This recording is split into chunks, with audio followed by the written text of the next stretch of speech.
Okay, might as well start now. Again, it was a request for this evening's talk, and it was especially about Buddhism and teenagers. And don't worry that you may be in your 60s or 70s. Like me, you were a teenager once, so hopefully that you can understand and appreciate some of the things which I'm going to be talking about.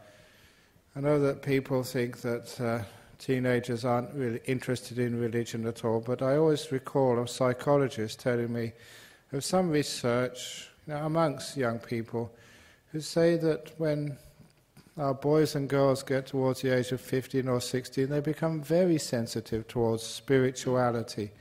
Instead of calling it religion, call it spirituality. It's a time in their lives when their mind is opening up.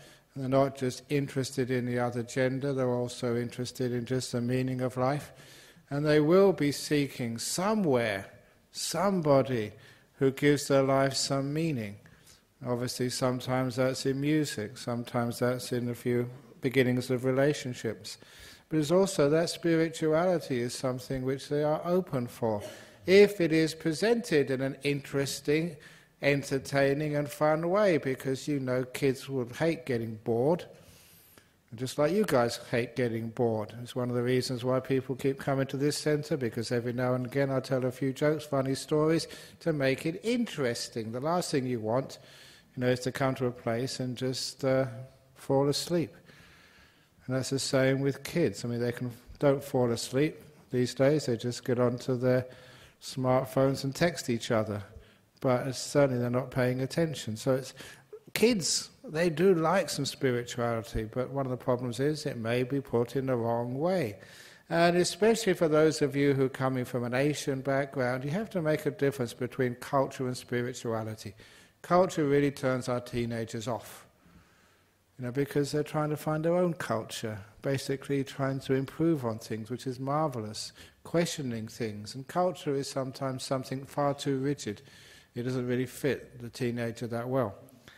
So, first of all, please make that difference between culture and spirituality. And part of that culture for many Asian Buddhists is, things like, respect for your parents. It's wonderful if you've got kids respect you, but obviously you have to earn that respect, and sometimes that respect goes too far, where the kids have to ask their parents for everything. It's like the story I read the other day about this poor kid always trying to find a partner in life, and whenever he brought a new girlfriend home, his mother never liked her. Never good enough for my son. And so eventually he asked his sort of a friend and said, get someone who's much more like your mum. And then maybe, they might get on. So he looked around and found someone just exactly like his own mother and brought her home, and that relationship didn't last either. The mum loved her, but his father couldn't stand her.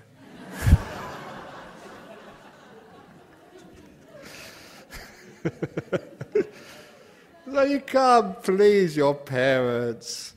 So sometimes that wanting to have respect from your kids, sometimes you've got to earn that respect and give them a bit of understanding and freedom.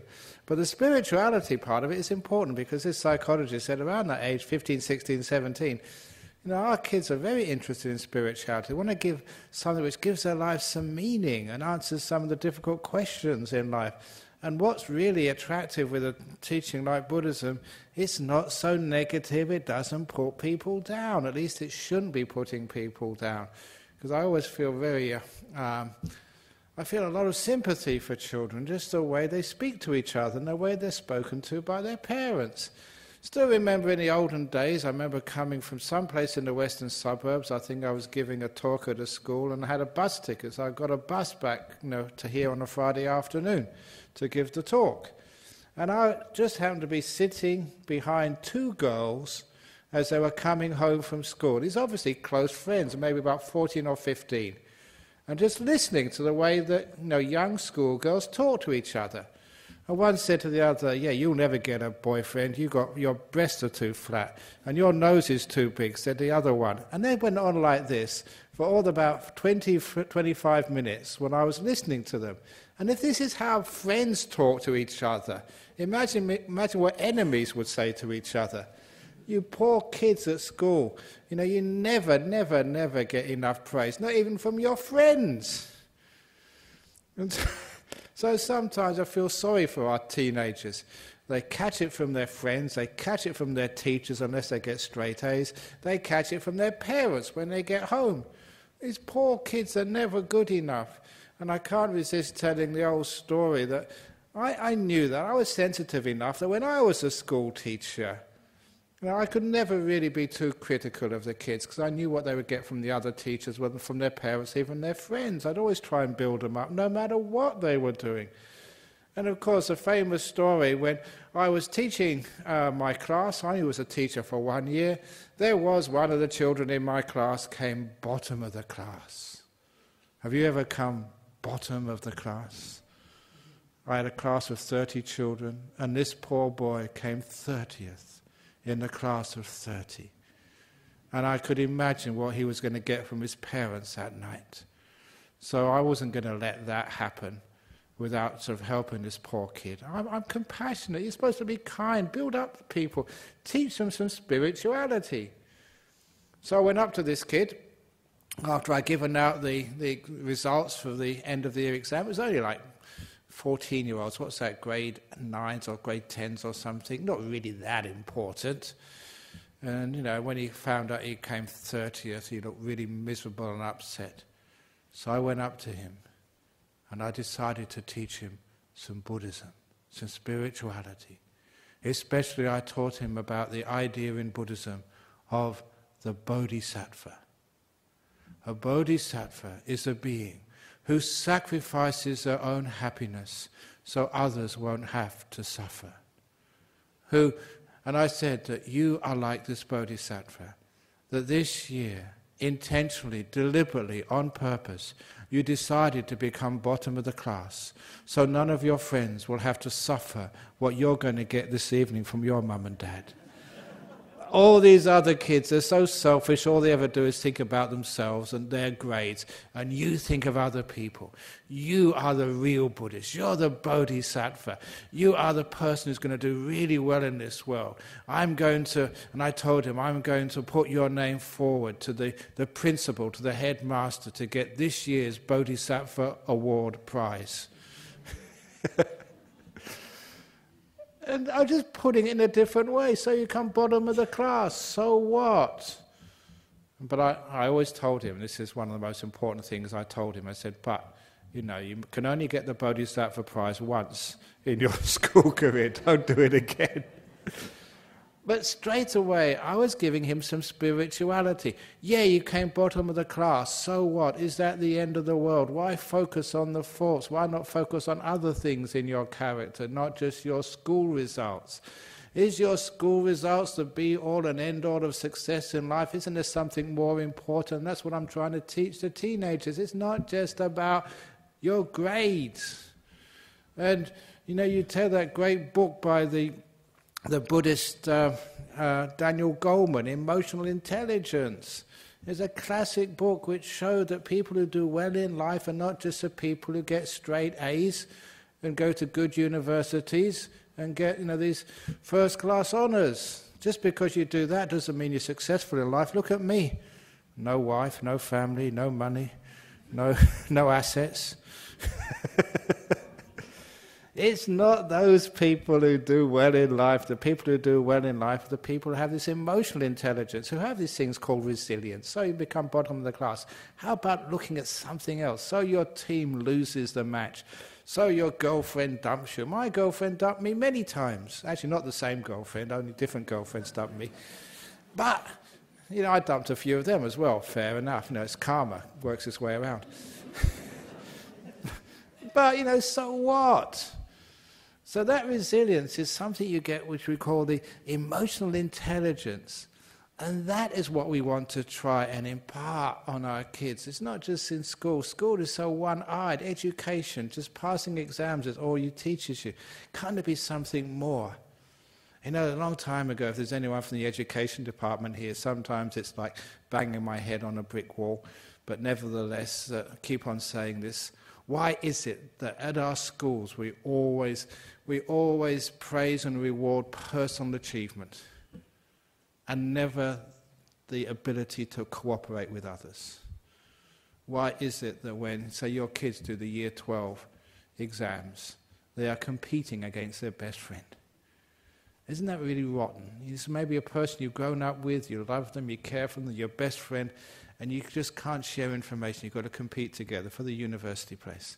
We reward competition in our education system so much that we're very good at competing, but hopeless at cooperating. When we go to the work, the office, yeah, we can do our own work, but we can't assist other people. When we get married, yeah, we're so selfish, we don't know how to work with another person, with another man, with another woman. We know how to compete, but never how to cooperate. So my suggestion, just, why not? I always think these things out of the box.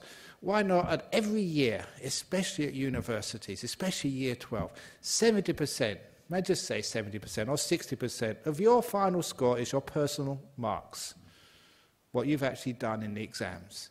And the other 30% is averaged over the whole class to which you belong, which means you get rewarded by helping others in your own class. The whole class, their achievement, is an important part of your own final mark. Thereby, we reward cooperation. That kids in the class who are really good at one subject, very strong, spend time helping out those children who aren't so good. They have to do that because they're going to get rewarded. They're going to get to university or they're going to fail if one of the weak kids fails. So when we're rewarding cooperation, we're encouraging cooperation, we learn the skills of cooperation, and my goodness, when we go to the workforce, we can cooperate with someone in the office who's weak at one thing, we're strong in it, we can help them out. In life, when we have a family, we can learn how to work together instead of competing all the time.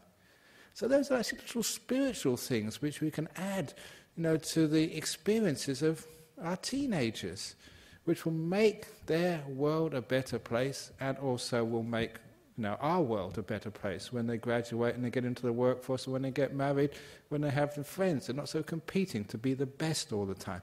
It really is hopeless trying to be the best all the time.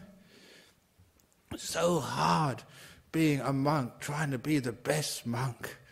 I gave that up a long time ago. Trying to tell the best jokes. And I find another monk tells funnier jokes than I am.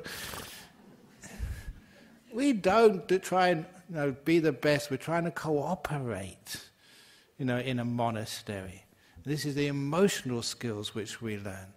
And this is actually a lot of things which our teenagers want. A lot of times all they need to be is respected, to be built up, just not to be criticized when they fail. To get that little resilience, so they know how to deal with the difficulties in life. And something like Buddhism, which is just so non-judgmental, should be really helping our children. Don't care who you are, what you do. If you're not so good, you're the Bodhisattva. If you're very, very good, or the Arahat, whatever it is, you win in Buddhism. You get enlightened this week, or you get enlightened in your next life, you're very, very good. This is one of the important things where we don't judge people, and instead we respect people. A lot of the judging is always coming from this, what we call in Buddhism, the fault-finding mind. So we teach our teenagers, don't develop a fault-finding mind. Develop the opposite, which is a mind of appreciation and gratitude, which can see the beauty in things. Even once again, just this evening, I told the old story, which keeps coming up because it's a great story of the two bad bricks in the wall. If you haven't heard that story before, where have you been? It's in the internet, it's in the books, even Amnesty International apparently printed that out. But, in brief, Why was it that when I built my first wall, I saw the 2 bad bricks and wanted to destroy the whole wall because they spoiled the whole wall? That's what I thought, until someone said, can you not see the bricks to the left, the right, above, below, the other 998 good bricks in the wall, not just the 2 bad bricks? And have you ever noticed, like I had to notice, why is it that you have a fault and that's all you can see? You just can't see anything else. And why is it you need to be taught? Doesn't matter what mistake you've made, there's 998 beautiful things as well. Why do we just look at the faults? That is the emotional intelligence we can teach our kids. Yeah, you may have failed one exam. It doesn't matter, you haven't failed life. Yeah, you know, the boyfriend has dumped you. That's just one bad brick. A guy who's so stupid doesn't appreciate you. You don't really want him. Why do that? You try and get a job in life. You know, and sometimes I don't know how many people they got a job in life and they always think their boss is stupid. But if you've got a boss and you think he's stupid, remember, if he wasn't that stupid, he wouldn't have hired you. Oh, that's a bit cynical. But I did read that in a book as well, of bad jokes. So anyhow, we can, instead of look at the negative side of life, we can look at the positive side of life. And that's again with kids, with teenagers, for goodness sake. You know, what I try to do, trying to find the most beautiful girl to date. You can't do that.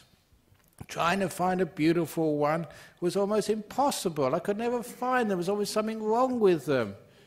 Until one day I looked in the mirror and said, well, there's something wrong with me as well, so what beautiful girl will want me? And so I lowered my expectations. That way you had much more girlfriends. So, I mean, it's true, isn't it? You kids, the teenagers, I mean, they want a partner in life. Or at least they want a boyfriend or a girlfriend. But for goodness sake, lower your expectations. Have a look in the mirror, and then you realise I better lower my expectations quick and get her to as well. Bring all your kids to the Buddhist society and they get everyone to lower their expectations, and so everyone can have a nice time and have a nice partner in life. Because lowering your expectations is just realising there are going to be 2, 3 bad bricks in the wall, but beautiful bricks in the wall as well. And when you can do that for a kid, for a teenager, it's also the most important. They can see that in themselves as well. They don't have to be perfect to be happy with themselves. And of course, I'm talking to you now because you know that's probably been the story of your life.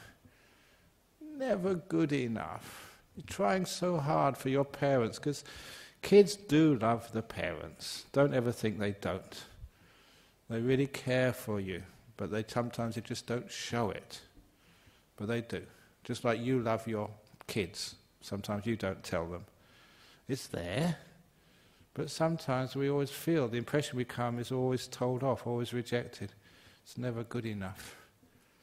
And then you go out, you know, you find a partner and you're trying so hard to be pleasing to them, but it's never good enough. And you get a job and it's never good enough, and they never think you're good enough. You become a monk and you're not good enough. Whatever it is, you're not good enough. You're not funny enough. You don't meditate long enough. You're not wise enough. There's always something you're not enough. And that is for many people's lives. They have been criticized and put down and let down so many times. They get really negative and upset about life. And this is especially good to teach teenagers right from the very beginning, in order not to sort of only look at the 2 bad bricks of life, not to look at the 2 bad bricks, you know, of themselves, to see the other beautiful things in themselves. You know, sometimes, you know, you may have a daughter. She's so concerned about her looks, and you say, "You're beautiful, darling." That doesn't help at all, because they don't believe mum and dad. They want their boyfriend to say that, not you. But what you can do is to say, well, look, you can look at your face in the mirror, but there's always 2 bad bricks in there somewhere. Can't you see the other 998 good bricks? And in the other people, can't you see the beautiful part, not just the ugly part? Because you'll never be perfect, darling. No more than daddy or mummy is perfect. You never find a beautiful boy or girl who's perfect. You'll never get 100% in the exams. But that's not the purpose of life. The spirituality of life is actually to realize something more important. The most beautiful sunsets are the ones with imperfections, with the clouds or the dust on the horizon. You need that dust, those clouds, to spread the beautiful colors of gold and crimson on the horizon. You actually change your ideas of what perfection is.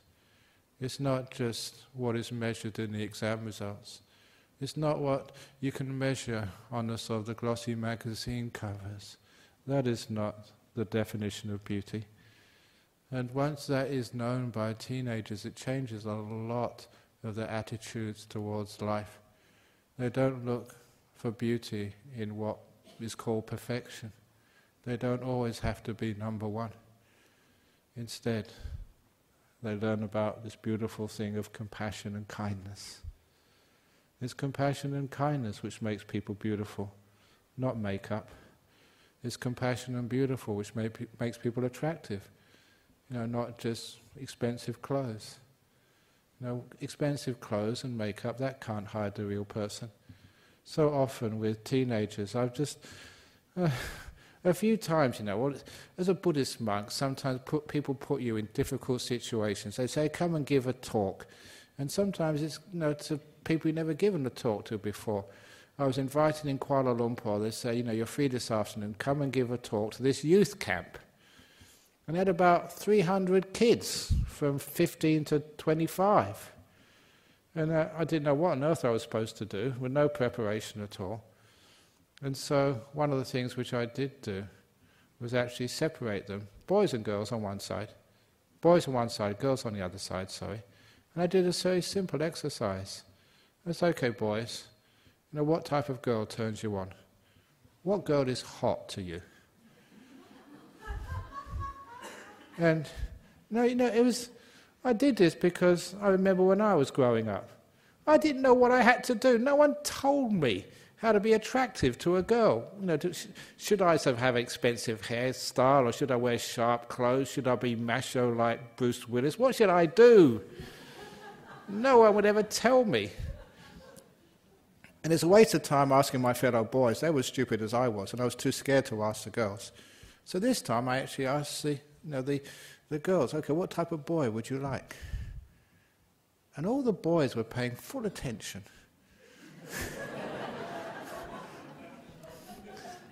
And it was, for them, it was such a relief. They did not have to get expensive clothes. They did not have to be a tough guy. They did not have to be violent to impress, the opposite gender. What I got from the girls, I remember this, they said, and I've done this several times, it's the same sort of answers. They want someone who's fun to be with, trustworthy, kind. I think those were one of the three things which always stood out. To be clean and be smart, but don't have to go overboard with, sort of expensive suits and stuff. Just those three things I always remember. Trustworthy was important, fun to be with, and kind. That made them very attractive. And then when the boys took notes, then, okay, now the girls' time. So boys, what do you like in a girl? Does she have to be really, really beautiful, big boobs and nice long hair, whatever? What is it you really want? And they said the same thing, basically. Yeah, they like an attractive girl, but what was really important for them, that they too had to be trustworthy. They'd been let down too many times, and they wanted, a girl to be fun to be with, not always putting them down, not always being dull, to be fun to be with, and also to be kind. And that was such an important lesson for the kids to understand, that is what is important in life, to have a partner. And that's also important to have a good relationship with yourself. To be trustworthy to yourself, to be kind to yourself, to be fun to be with yourself. I'm a lot of fun to be with when I'm by myself. I practice jokes, and I laugh at my jokes more than anybody else. Ask the other monks, they catch me out sometimes. I enjoy my own company, I enjoy other people's company. I'm obviously very trustworthy. If I make a promise, I try and keep it. I really sometimes get into big trouble trying to keep my promises. That's why sometimes I'm overseas. So people ask me, can you please come to Malaysia? I say, I can't come. And then they ask me again, can you please come? They keep on asking me. I have to say no 100 times. I only say yes once, and then I have to go. So it's really sort of, be careful. So, of course, you know these days, well, I told you all my tricks. When people invite me, can you please come to my house to do some chanting? I say, I'll think about it. That's a way out. I'm thinking about so many invitations, so many things I should be doing. I'm thinking about it. Sometimes it takes me years to finish thinking about it. But I can't say no, otherwise I get into big trouble. And if I say yes, I get into more trouble. So that's sometimes, so I am trustworthy, but that makes people very attractive and also brings them a lot of peace towards themselves. The way they look at themselves, the way they look at other people, exactly the same. So that is why that type of spirituality can really help human beings. And the other thing, which I remember from that conference, or that seminar, that we also asked, these 15 to 25-year-olds in Kuala Lumpur, and it would be exactly the same result if we did this here. So what's your biggest emotional problem in your life? The biggest emotional problem in a teenager's life. The one which came out clear top. It was totally unexpected at the time, but once I heard it, I thought, wow, yes, I can understand why. Tiredness. Tiredness was the biggest problem of 15 to 25-year-olds. And the reason is because the amount of stuff they have to do. School, housework, cleaning up their rooms, and their social life. That really drags so much energy out of our young people. So, now I've said that, you probably understand what one of the biggest problems with teenagers is. They are so tired, forcing themselves to live up to the expectations from their peers, from their school, and also from their parents. Which is one of the reasons, as soon as I saw that, meditation. Learning how to relax, just like you have your stress. Sometimes we think teenagers don't have stress, they don't have so much worries, but my goodness, they do, in their own ways. So when you teach teenagers how to meditate, they love it. The first time I taught meditation was in 1972, I think. I'd become a school teacher. And at this high school in Devon, the teachers in those days, we had to take the morning assembly. If you remember those in the old days. Morning assembly, the principal said the announcement, and one of the teachers had to do something religious. And it was my week to do the assembly. And so I got the principals okay on this. I said, I'll teach people how to meditate. So in this high school, 650 boys and girls from 11 years old to 18, this was in the UK, 11 years old, I say, okay, now we're going to teach you how to meditate. Now sit down, cross your legs, back straight, close your eyes, now watch your breath go in, go out, and for 5 minutes. And there was this amazing experience for two reasons. Number one, every child, 650 children, all followed my instructions. And number two, when it was finished, only 5 minutes, they burst into spontaneous applause. They'd never seen that before. And the teachers said that they'd never seen that before either. And one of the teachers said, what would have happened if one of the kids started laughing? And I realized that as soon as one started, the whole 650 would have laughed, and they would have ridiculed me. But it was amazing that not one of them did that. And they all appreciated just 5 minutes of rest at the beginning of their school day. And of course now, from this perspective, I can imagine how they felt. Going to school, meeting your friends, playing around in the playground beforehand, catching up. You've just done your homework probably on the bus on the way to school, and you've got to face the teachers afterwards. Is it stressful for kids in school, like it was for you? And so they do get tired. And a little bit of rest, they really got into that, and they appreciated it so much. That's why they applauded, the whole 650 kids. It was an amazing experience for me. Didn't understand exactly why it happened, but now I do. And being able to teach a little bit of meditation to teenagers, incredible powerful. They can rest, they can feel good about themselves. Their emotional intelligence really increases. You don't get emotional intelligence by teaching people, by giving them more lectures. They get that all day from their parents, from their teachers. They want to have some experience to enhance their emotional sensitivity. They've got to feel, what's going on inside their body and mind at this incredibly powerful changing times of teenage years. They've got to get in touch with those emotions, feel them, understand them. And as soon as they can do things like that through some simple meditation, has huge effects. That's why kids love meditating. But you've got to teach at children's levels. When I was in Sri Lanka recently, they asked, how can you teach kids how to meditate? Young kids. And I brought my mind back to the early years when I came to Perth, when we used to meet in this house in North Perth. There's a few people who remember that place. And I had to teach the Dharma school for the kiddies, the children of some of the Buddhists there. And they were 9, 10, 11, 12. It was a very difficult task. I'd never taught meditation to kids that age before. But at least I had the training to always innovate. One thing I did know about young people, teenagers as well, especially the younger teenagers of 13 and 14 maybe, that their intellectual abilities haven't developed yet, but their imagination is huge. Kids can imagine.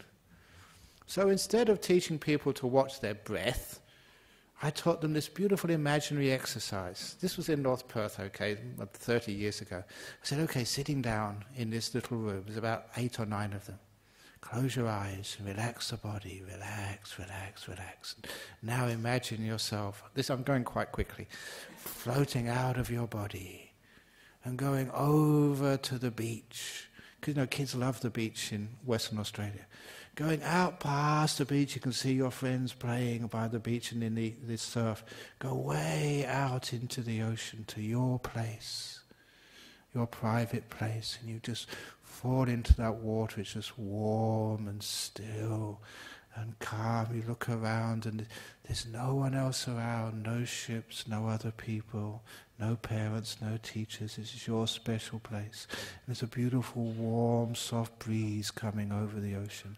And you don't have to struggle at all. You can float and relax in this beautiful, warm, salty water. And the sun is not too hot, not too cold. It's just right.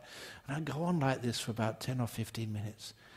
And they're right there. You can tell that they're not wandering off or snoring or anything else. They're just right there enjoying every moment of this beautiful visualization. And then after 50 minutes, now's the time. You float out, say goodbye to your place in the ocean, your special place. You'll come back there later, floating up out of your body. Over the ocean, you can see Perth in the distance, going towards the shore. Over the beach where all these people are playing around. Over to North Perth, into this little Buddhist centre, through the roof and back into your bodies. You're home again. Now open your eyes. And I thought that, that was good for 13-year-olds and 8, 9, 10-year-olds. But some of these people I still know, they come and see me every now and again. And they say, we still do the same meditation. We're 40 now with kids. And they still do it. And I thought, well done. And that's the emotional intelligence which we managed to give those kids. And it was their meditation, did it every week, and they really got into it, and they managed to do it by themselves. And this is actually how a little bit of meditation to teenagers is so fantastic. Actually, I must say that one of those kids, his sister came and told me this, there was a competition on the TV called Iron Chef. He competed in it, and he won. I think his sister said he was the only sort of non-professional who ever won that competition. And I can understand why, because he got that emotional intelligence from our Buddhist society many years ago. To compete, his sister was telling him, she was more nervous than he was, in the audience watching her younger brother compete. And to compete at such a high level, it's not what you learn in school. None of those kids did well at school, but their emotional intelligence was way up there, and he succeeded. He's married, got kids, and have a wonderful little life. Good on him. So this is actually how those teachings, equip our young people. The tiredness of their life, they can relax, and they can like themselves, and be at peace with themselves. Not every girl would look like some supermodel. And so I really feel for girls, just, if they're not drop-dead gorgeous, they think that they're second class. You ain't second class. That's just outside. You can always be incredibly kind, trustworthy and fun. That is what makes you attractive. And just the guys, you may not be the top sports jock in the school and not be sort of, the fun guy, but you can still just, develop sort of those great skills which I've been talking about, and you can get your partner. You can feel good about yourself and other people feel good about you too. And that is the spirituality. That's what spirituality is supposed to do to you, to overcome that inner suffering and an external suffering in life. That's all the Buddha ever taught, to overcome suffering, the suffering of teenagers. So it's not just teaching kids, to bow to your parents every morning in Sri Lanka. That is not good enough. You need to have much more to equip your children, not just with the old customs. Yeah, they're okay. But what's the heart of this Buddhist teachings? And to equip your kids sometimes to be strong enough to make their own decisions. Because sometimes if they're so scared of their parents and always do what their parents say, then they'll always be scared of authority. And their authority is their peers. And if their peers say, yeah, let's go out and take some dope, some drugs, some ice, they won't have the strength to say no. Basically, they've been cowed by the authority of their parents. Anyone who's on authority, they will follow. In life, there comes a time where we have to be strong enough to make our own decisions, and no one else is around to help us. And people get put in those positions. They're with some friends at school. Parents aren't around, monks aren't around, no one's around, just them. And say, I've got some ice, would you like to try some? Methamphetamines. Would you like to try, some whiskey, cigarettes, whatever else it is? How are your kids ever going to be strong enough to say no? If they've never been allowed and encouraged to grow in their own decision-making skills. Give them emotional intelligence, and then they have to learn to make decisions and take responsibility. That's an important thing. It's a hard thing. But it's the only thing that we can equip our kids to do. Which is one of the reasons why now I'm going to go into another old story, which is a very wonderful story. Years and years and years and years and years and years ago, one of these monks, actually he's an interesting monk, I think it was, if I got it right, it was Ajahn Brahmavamso, very interesting monk. I'll just tell his little story. He's now the abbot of a monastery in England. But I was there when he first came to our temple. This is totally by the way, but it's an interesting character. He came to monastery, first of all, he just finished his degree, I think it was in psychology. And finishing his degree in London, he had a friend of a friend of a friend who was exporting racehorses to Singapore. And the rule was, if you had a racehorse going in one of the flights to Singapore, you were allowed about 3 or 4 grooms, and they only really needed one. And they had a spare ticket. Do you want a one-way ticket to Singapore for free? And so, he knew one end of a horse from another, so he could, the front end. Even I know that. So he could actually just get a job as a groom just on this flight. And so he had a free trip to Singapore and decided to work his way back. After university, have a bit of a holiday. And so from Singapore, he went north into Thailand, and in Bangkok he met a couple of English people who were working in the refugee camp of Ubon in northeast Thailand. So why don't come up here? Not many people come up here. So he went up to there with these doctors, and when he was in this place, there was no other Westerners around, except in this monastery. There's a few Western monks in this monastery. I was one of those Western monks at that time. So he said, I'll just go for a look. So he went for a look, and he liked it enough. He asked the abbot, can I spend the night? So he got permission to spend the night. He wasn't a Buddhist. He was just a student, a backpacker. He spent the night there. In the morning, he shaved his own head and begged to be a monk. It was an incredible experience, just no preparation at all. And 12 hours after he first came into a Buddhist monastery, the first Buddhist he ever saw, he wanted to become a monk. And he's been a monk for about 30 years now. And interestingly, it comes from a very interesting family, because I remember his lay name, Jeremy Horner, and They said, Horner, because I knew that name. He was the head of the Pali Text Society. Pali is a Buddhist language, and there's this professor over in Cambridge who was translating all these Buddhist books. And I said, are you any relation of hers? He said, no, I've never heard of her. When he went home, he checked out with his father, and it was his father's sister. His auntie, and they never said anything about her because she was like a black sheep of the family. It was a very secretive family. I think I won't get into too much trouble because this is way out there. I said it to one of the people this afternoon in Bodhinyana Monastery. And this Ajahn Amro, he has a sister. His sister recently retired from her job in London. And Ajahn Amro thought, she was just got some secretarial job in London somewhere. But it turned out all those years, his sister was an agent for MI5. She was working for MI5 in London, and the monk never knew anything about it. It was because of that then I started actually saying, I better make my my confession. All these times I go overseas, it's a perfect cover for a secret agent, a monk.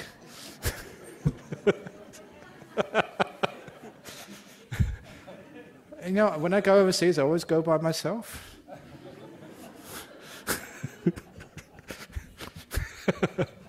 No, I'm not MI5, but even if I was MI5, I would say that anyway.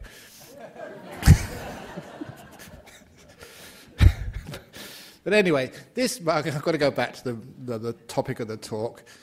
You have a really interesting life as a monk. You get all these little stories from all over the place. Don't ever think that being a monk is boring. It's incredible the sort of people you meet and just what goes on. So actually, there's one lady who comes here. I haven't seen her for a while. She used to work for the KGB. Honest. I think she migrated. And she told us some great stories about working for the KGB in the Prague Bureau. She comes here. But that's an old life, and that's some great stories. But anyway, let's go back to what was the story? Ajahn Amro, yes. Someone asked him once, and I think this was his brilliant answer. They asked him, we just had a child. How should we bring up our child? Should we make them a Buddhist? Because we're Buddhist parents. Or should we make them a Christian because we live in a Christian country? Or should we expose them to all the faiths or none of the faiths? What should we do? Because this is a problem with parents. You want to raise a kid, but how can you raise a kid? And this monk gave this beautiful answer, which I keep repeating to others. If you have a kid, you don't need to raise them as a Buddhist or a Christian or an atheist or whatever. Please raise them to be honest, number one. To respect the truth that much. They're not going to stop at sort of some religion or some part of religion which doesn't make any sense. That honesty, that commitment to truth. And number two, encourage them to question. Always question. So again, they won't be fooled by people selling them a dud car or a dud religion or a dud spirituality. Question honesty. And the great qualities to encourage in a kid. And that's, of course, what we want to try and encourage in a teenager. So when your teenager starts questioning, please give them answers. Even if you say, I don't know, it's all right to say you don't know. But you can actually tell them how to find out. And of course, that's how we're equipping a person. Tell them to keep questioning. Because that questioning will be what will give them that inner strength to resist the pressures from authoritarians, and I'm talking about their peers, the tough guys, the tough girls in their group, which want to get them into doing really stupid things. That honesty, that strength, this is wrong. I know this is wrong. I won't do it. That is such an important thing to encourage in our teenagers. It's encouraging to you as well. Because so often, peer pressure, or everyone else does it. What the heck? Everyone else doesn't doing their tax returns properly, so well, yeah, it's just everybody. Why not? No, please be honest. Please be truthful. Question until you can find that truth. But that will give you that inner strength. And it's so important for teenagers to have that inner strength. So if it's always just, don't just think for yourself. Don't question. Always follow what mum says, what dad says. I know better than you. Have you done that before? And of course, what happens? You're not equipping the kid. It's hard to have the kid question you and challenge you. And that's why it's hard for me to have all these people coming up afterwards with their questions and challenges. And it's hard for me as a teacher in a monastery. It looks like we're going to have 23 monks this year at monastery, and lots of other people staying in the Jhana Grove and other places, and they always want to question me. And it's always tough, say, why are you always questioning me? Question. But the alternative is say, I am Ajahn Brahm, the infallible. You must believe what I say. If it comes from my mouth, you must follow it. It'd be nice to do that, but that'd be just totally dysfunctional. That'd be a cult. Even though we do joke, we have 2 rules in our monastery. This monk knows the 2 rules, we mentioned them the other day. The first rule, monastic rule, is the abbot, which is me, is always right. And the second rule, if he's wrong, go back to rule number 1. That's a joke, okay? That's not how monastery works. But is that how the family works? Is that the rules of your family? I don't know who's the head of your family, maybe the mother or the father. Mother is always right, kids. And if mother is wrong, go back to rule number 1. Mother is always right. That's a very easy way to live a life in the short term. But the long term, you're not actually bringing up teenagers to take responsibility, to learn for themselves, and to get that inner strength of honesty and questioning, to actually know for themselves, this is wrong, it hurts, it's not a good thing to do. That questioning is important. But it's not just questioning, the honesty there, the integrity, that sense of the knowledge of what's good, what's bad, what's right, what's wrong, what's appropriate, what's not appropriate. That is something which teenagers want to learn. It's a job of parents to give them the way to learn, not to tell them. And that's one of the great things which I loved about Buddhism. It will never tell you what the truth is. It'll always tell you how to find out. Do the meditation, the mindfulness, strong mental powers, through meditation, so you can see the truth for yourself. See what's actually inside of you. See what the meaning of this life is. Okay, it's very easy for a monk to come along or a nun to come along and tell you what the meaning of life is, what nibbana is, what you're supposed to be doing in life, but does that really help you? This monk says one thing one week, another monk says another thing another week, then a nun comes along, then somebody else comes along. It's just so confusing. So what is really important, we tell you how to find out.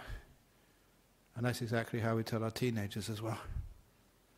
Not what to believe, but how to find out. With that meditation, these beautiful precepts which we have. So many people, again, in Sri Lanka, I just was there because it's very recently. How many people in Sri Lanka keep the 5 precepts? They all take the 5 precepts. Even I'm telling the government people, you all keep the 5 precepts. You're up right there in front of you. You had all these big government people. Your president wasn't there. He was over in Bolivia, but his wife, his son, his brother, all taking the precepts, Parnatipata Veramani. But how many of them are actually keeping it? What use is it? Doing the chanting, if you're actually honest enough to actually to do it. Doesn't make any sense to me. And that lack of integrity, that lack of strength, if we don't impart that to our children, not only will they be having trouble with drugs and alcohol and all this other stuff which besets our youth, you haven't given them that strength. But then later on in life, I don't know, they become whatever. I just read in the paper that, was it the Commonwealth Bank or something, is in trouble for, I better be careful, they'll probably get sued. Actually, I don't get sued, the Buddhist Society gets sued. So I'm sorry. But anyway, somebody got done for financial irregularities. Why is there so much fraud and corruption in our world?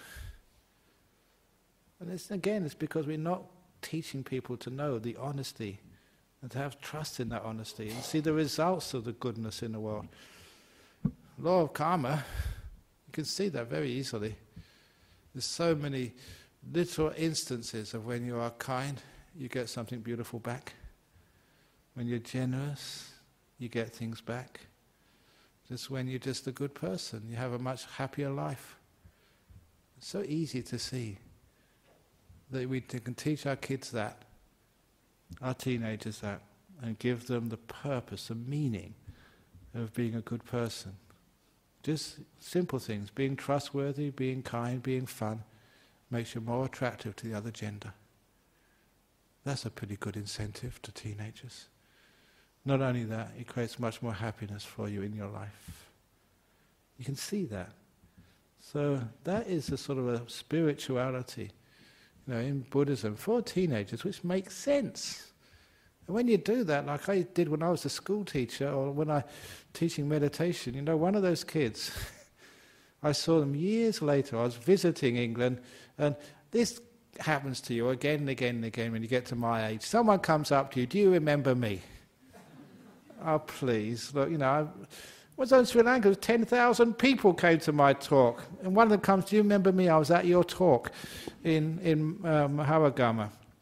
Well, there's 10,000 of you. How am I going to remember you? So this guy came up to me, do you remember me? And I said, no, who the hell are you? Monks have to be honest. He's saying, I was one of those kids you taught meditation to at that school. And he said, I came out to say it changed my whole life. And it's amazing, just simple things you totally forget. And little things change a whole person's life. It's amazing just how some spirituality can take somebody and just move them in such a different direction in their life. Grieving someone who's committed suicide, losing sort of their job, getting cancer, whatever it is in their life, you can take a person and just a beautiful teaching of spirituality can take so much pain away which medicines can never take away. It's incredible the power of this teaching. So that's why it's great to share that with our teenagers. Vulnerable, sort of looking for something to shore up their lives, give them meaning. And that way that our teenagers can become really, really happy people. People you can be proud of. And having known all those teenagers I've been teaching for such a long time, and people like who come to Kalyana Mitra group and stuff like that, you really get really proud of them. And I've been a monk for such a long time, known you for such a long time.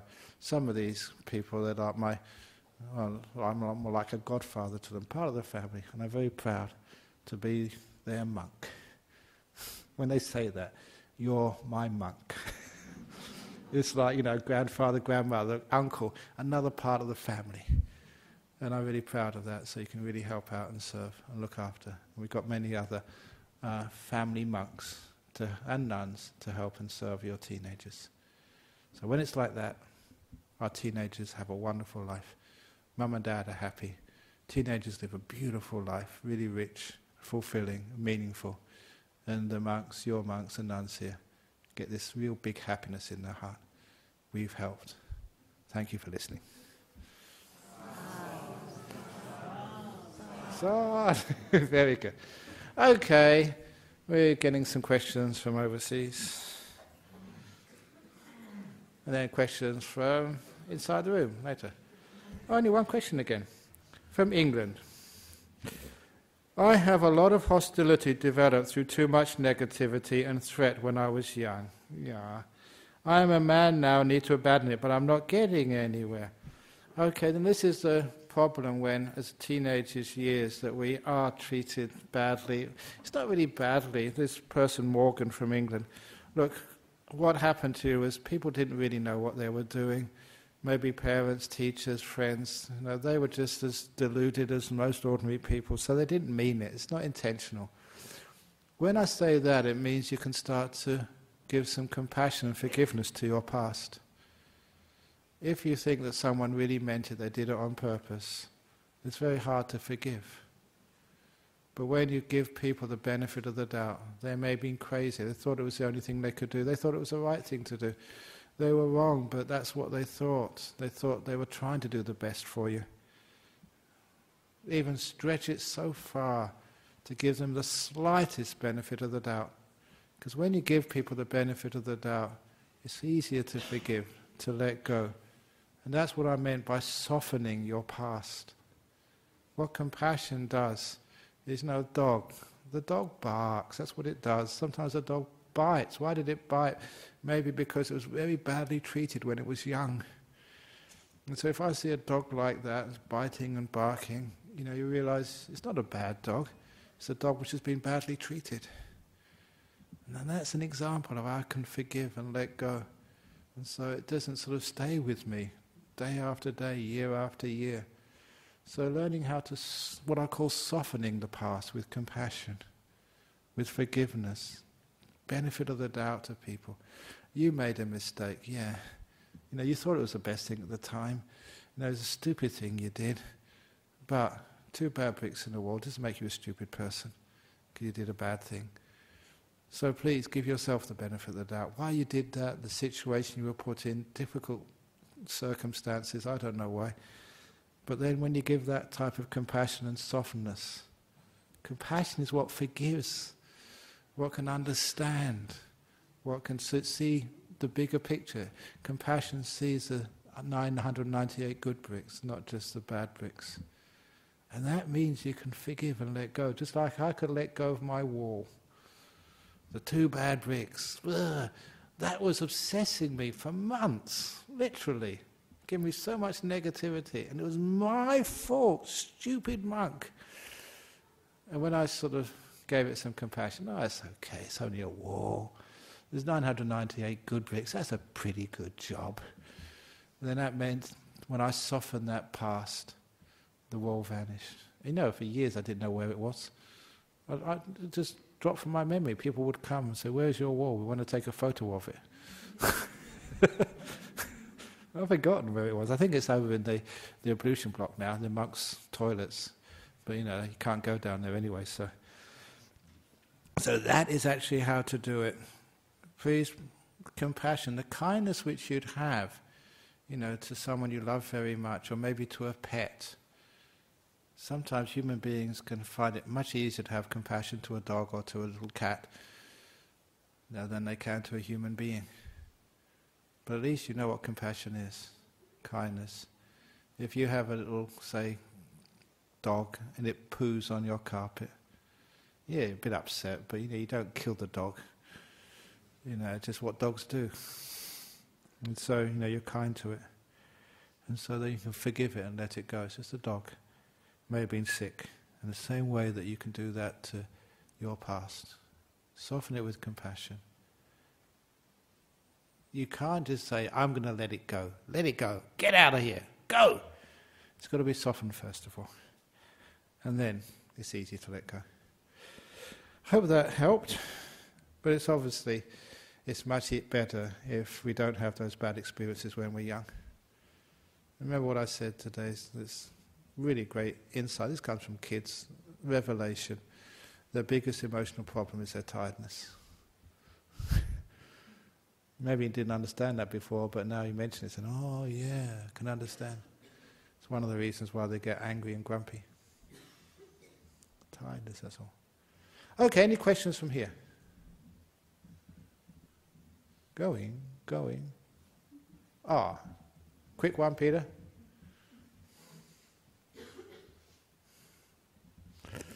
Yeah, I came bottom in maths, and the teacher singled me out and embarrassed me in front of the whole class. It didn't help. Yeah, that's a very silly thing to do for a teacher, because again, especially when you're very young, you want sort of acceptance from your peers, and when a teacher does that, it's just very, very, very, very dysfunctional. They think they may be punishing you, but it punishes people for life when that happens. I remember there's one of the monks, I won't say who he is, but his grandfather one day called him stupid because he didn't do well at school. And from that day on, he's one of the monks, you talk to him, counsel him, just get to know him really, really well. From that time on, he thought he was stupid, and he never really did well at school. And he left school early, got a job as a cook or something. And to see him as a monk, he's incredibly intelligent. You give him a job to do, and he does it to such a high standard. And I asked him afterwards, what was going on here? Why did you go to university? You're smart enough. I was a teacher. I know smart people. And that's what he said, because he believed it was stupid. He believed his grandfather so much, he respected him so much. When his grandfather said he was stupid, he thought he was stupid, and he literally became stupid. It took him a long while to realize his grandfather was wrong. He is intelligent, but that stopped him sort of, going to university. It's actually probably a good thing. If he went to university, he probably would never become a monk. But, it's still a nasty thing to do. So don't ever do that, because it's amazing, just little teenagers, they believe what you say much more than you think. They are listening to you. And they want their sort of respect and love and a bit of a boost from their parents. Because they don't get that anywhere else. Don't think they get it from their friends. They just get more criticism from their friends. Excuse me.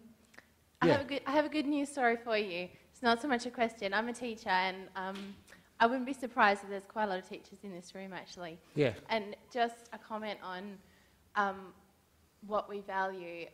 Yeah. Throughout my school, we've got safety, respect, and responsibility, and it's very much about instilling that in respect for yourself and for other people, good. and responsibility for your actions, Good. and for supporting each other, and creating an emotionally safe environment as well.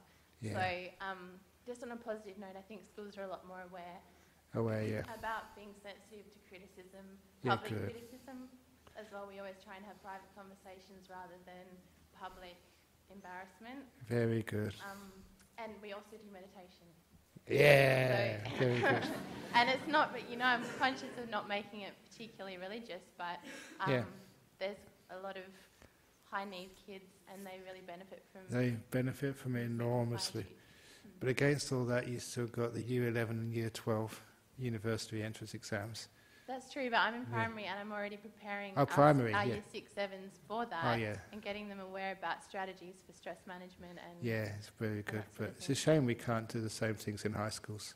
Primary schools are pretty neat. We sometimes lose it in high schools. It's changing, yes. We get there. But maybe we have the time when 30-40% of your score is over the whole class. We can have an emotional test. So, we can, meditation can be one of the TE subjects. I don't know. But anyway, very, very good. What if you can see someone's, what if you can see someone's 998 good bricks and they can see yours, but they tend to focus on your 2 bad bricks? How can you teach them to focus on the good bricks when they're in a angry mood? Yeah, so that's when you have the worst mood. Okay. That's when you have to get them to come to the Buddhist Society of West Australia on a Friday evening. Sometimes people just go through those times, and you just have to let them just vent. They're tired, they're angry, they're upset, and sometimes they want to do that to you because they care for you, they love you. It's a really weird stuff, but we always tend to sort of let go on the people we love because we think they can understand. I'm not getting angry at you, it's just that you're so angry, I'm going to get angry at somebody, and you're the safest one to get angry at. So let them vent. And don't criticize them. Show them by example. Give them a big hug afterwards if you possibly can, if it's your partner or your kid. They can just get very angry at you, but after a while you can soften them. To see your good bricks, you have to really highlight them. But they'll see your bad bricks for a while because that's just what they want to for a while. They're in a bad mood. But eventually you find out that's what happens. The other thing is that they're in a bad mood because they can't sort of let go of their past. Something might have happened to them today. So, very quick, that really brilliant story, which probably was the reason why they vent at you. The 2 chicken farmers. You know that story. 2 chicken farmers. The first chicken farmer goes into the shed early in the morning, collect the produce of the night before, they collect the shit and bring the shit back into the house with them. They leave the eggs in the shed to rot. Stupid chicken farmer. Second chicken farmer goes into the shed and gets the eggs, brings the eggs back into the house, and leaves the shit in the shed to rot, becomes fertilizer later, but you don't bring it into the house with you. And brings the eggs into the house, makes an omelette for the family, sells the rest of the eggs in the market for cash. That's a smart chicken farmer. Whenever I tell that story, I say, what type of chicken farmer are you? Do you collect the eggs of life, or do you collect the shit of life? People are laughing because those are the shit collectors just laughed. I nailed them. And that's why we get angry at each other. Something happened, you got done by the police for speeding, or that somebody in the office just really sort of scolded you or something. And that's what you bring back. And so, these little stories, especially so we can only collect, if we're going to collect the past, collect the beautiful stuff of the past. Leave the shit to rot in the past. Whatever happened to you. There's beautiful memories you had. There was a lady here earlier, her partner just committed suicide last week. You can collect that shit into your future and carry that around with you. Or you can let it rot in the past and carry the eggs, the beautiful times you had with your partner, the years of happiness and joy you spent together. That's what you should carry with you into the future. Be the egg collector, never the shit collector. And if you're a person like that, or if you teach the other person like that, they won't just see your 2 bad bricks. They won't collect those things. They'll collect the eggs instead. That's an old story, but it's very powerful, and please spread that one around, because that really works. You say it in a story like that, people remember it. It's a bit funny, and you can tell it to other people. Tell people don't just let go of the bad stuff of the past, they can't do it. Stories really help. Okay, so thank you again. I hope that helped, but we'll see. So let's pay respects to Buddha, Dharma, Sangha now.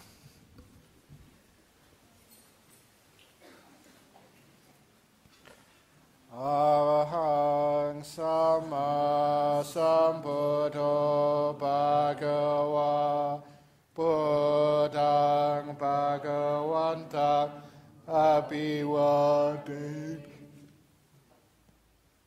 Suakato Bhagavata Dhammo Dhammang Namasami Supatipano Bhagavato Sāvaka Sangho Sanghang Namami